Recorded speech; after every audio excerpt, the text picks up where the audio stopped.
Orbital diagrams. So the key to doing orbital diagrams is just understanding the basics. So first, if we're wanting to represent an S, the S sublevel, as an orbital diagram, we would just draw one box, right? Because we understand that the S sublevel contains 2 electrons. So for this, we would show the 2 electrons by going one up, 1 electron here, and 1 electron down, right? Because we're trying to represent how the electrons have 2 different spins to them, okay? So you would show this, if you just had 1 arrow there, that would be just showing 1 electron, and if you had 2 arrows there, that'd be showing 2 electrons. Moving on, it's kind of the same principle if we're doing the P sublevel. So we know the P sublevel, it can hold at max 6 electrons. So we would show it as a 3 brick here.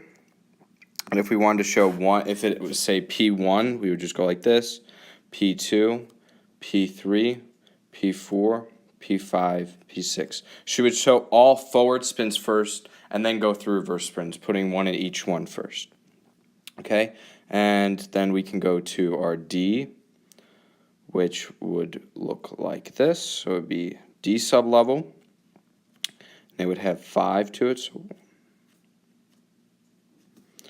right? And we know the D sublevel contained at max 10 electrons. So if we want to show D1, D2, D3, D4, D5, and then D6, 7, 8, 9, 10. Pretty simple, just getting the handle of that. So let's do some examples here. So say if we wanted to do calcium. We wanted to do the orbital diagram for calcium. So calcium has an atomic number of 20, which means it has 20 electrons. So I'm going to just quickly do the electron configuration, which would be this as follows. Okay, so that's our electron configuration. So how would we represent that as an orbital diagram? Well, let's look above to help us. So the S diagram, we know we just do one little, I guess, block there. So we show our 1 block here, and it has 2 electrons, so it's fully filled. So we go forward, then backwards, right? Then we have another 2s2 there. So we do the same thing, 1 up, 1 down. Now we have a 2p6, so we just draw 3 blocks right there. 1, 2, 3, 4, 5, 6, right, and keep moving on. We have the 3s2, 1 up, 1 down. Keep moving on, we have the 3p6,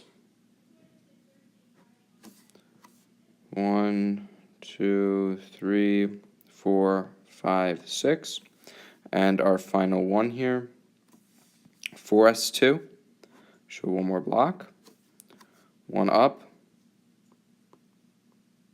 1 down. Oh, sorry. Right there. Okay, so that's how we would draw the orbital diagram for it. It's really not that hard. Let's try another example here. Let's say if we were to do, for our next example, we can use phosphorus. So phosphorus, P, has an atomic number of 15, so its electron configuration would be. Okay, so this is our electron configuration here. So let's just work on our orbital diagrams. So we know the S is just 1 brick there, another S. So we can just look at those first, if that makes it easier for you. Just looking at the S, SP, SP, and just understanding what that means. So that's 1 S is just 1 block, 1 S is another block. A P, though, means a 3, has 3 slots there, I guess to say. Another S would mean just having 1. And a P would mean having a 3 slots there, I guess to say. I'm hoping that would maybe make it a little bit easier to understand orbital diagrams for some if you're confused on it. So 1s, we just know 1s2, that's just 1 up, 1 down. 2s2, 1 up, 1 down. 2p6, 1 up, 1 up, 1 up, 1 down, 1 down, 1 down. 3s2, 1 up, 1 down. 3p3. So this is where understanding how to do orbital diagrams really comes into play.